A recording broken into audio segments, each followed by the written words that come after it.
کسی کی ماں کو اٹھائیں گے، کسی کے بھائی کو اٹھائیں گے، کسی کے والد کو اٹھائیں گے، تو اس گھر میں تو کوہرام مچنا ہی مچنا ہے کہ ان کا جرم کوئی نہیں ہے، اور جب وہ پکڑے جاتے ہیں تو ان کے اوپر جرائم کے انبار لگا دیے جاتے ہیں۔ یہ پاکستان کی تاریخ میں پہلی مرتبہ ہو رہا ہے۔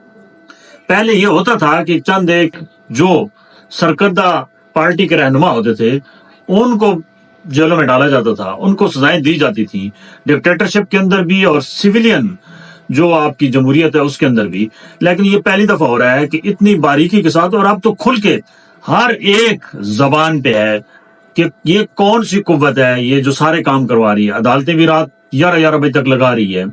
پھر فیصلے بھی لکھوا رہی ہے، پھر سزائیں بھی دلوا رہی ہے، پھر ہر جگہ پہ پکڑوا رہی ہے۔ تو یہ تو جتنی طاقتور یہ قوتیں ہیں وہ بے نقاب ہو رہی ہیں۔ اور میں بار بار کہہ رہا ہوں کہ یہ الیکشن انتہائی متنازع ترین، تاریخ کے متنازع ترین الیکشن ہوں گے، اور ان کو کوئی عام آپ ووٹر جو ہے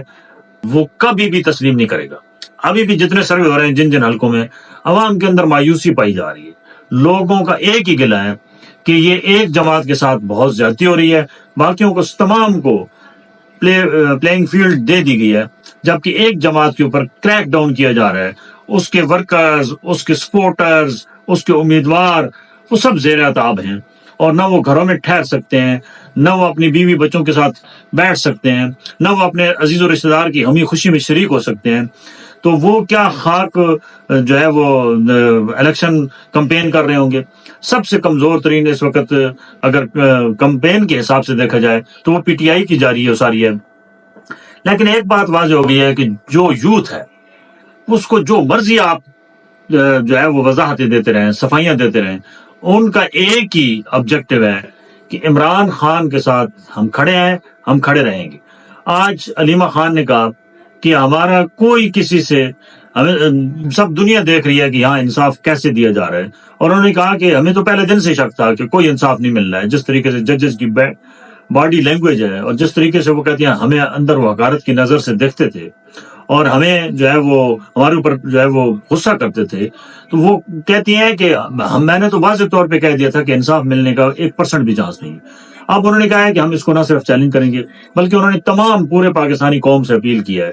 کہ عمران خان کے اگر آپ خیر خواہ ہیں تو آپ کہیں پہ بھی احتجاج کے لیے نہ نکلیں، آپ صرف اور صرف 8 مارچ کو جو ہے وہ باہر نکلیں گھروں سے، پولنگ اسٹیشنوں پہ جائیں، اور اپنا انتقام اپنے قیمتی ووٹ سے لیں، اور عمران خان کے جتنے لوگ یہاں کھڑے ہیں پورے پاکستان میں، آپ ان کو ووٹ کاسٹ کریں تاکہ آپ جو ہے وہ بدلہ لے سکیں اس ظلم کا جو اس وقت جاری و ساری ہے۔ ناظرین، یہ بہت مشکل کام ہے، کیونکہ نہیں لگ رہا ہے کہ تحریک انصاف کے پاس اتنی سیٹیں ہوں گی کہ وہ حکومت بنا پائے گی۔ کے پی کے اندر چانس ہیں، لیکن باقی پنجاب، سندھ میں تو بالکل کوئی چانس نہیں ہے، بلوچستان میں کوئی چانس نہیں ہے، وفاق میں کوئی چانس نہیں ہے۔ اگر چانس ہے تو صرف اور صرف کے پی کے میں ہے۔ تو باقی اگر 3 صوبے کے پی کے میں بھی اگر یہ حکومت بنا لیں تو عمران خان کو کافی جو ہے وہ اس سے ریلیف مل سکتا ہے۔ لیکن ریلیف ابھی آگے بہت ساری ریلیف کی جگہ پہ تکلیف آ رہی ہے، کیونکہ سائفر کے بعد آج ہی ایک فیصلہ آنے کے بعد توشہ خانہ کا کیس کھل گیا، وہ کھلا ہوا ہے، اور اس کے اوپر بھی آج شام تک بڑی لمبی چوڑی ڈیبیٹ ہوتی رہی۔ القادر ٹرسٹ ہے، 190 ملین پاؤنڈ ہے، یہ تمام جتنا بھی یہ ملبہ ہے نا، یہ بھی عمران خان پہ ڈالا جائے گا، اور یہ بھی عمران خان کے خلاف ہی بالکل آئے گا فیصلہ، یہ لکھ لیں۔ اور اس کے بعد ایک نیا کیس آ رہا ہے، وہ یہ ہے کہ جو ڈپٹی اسپیکر قاسم سوری کی رولنگ کو چیف جسٹس سپریم کورٹ نے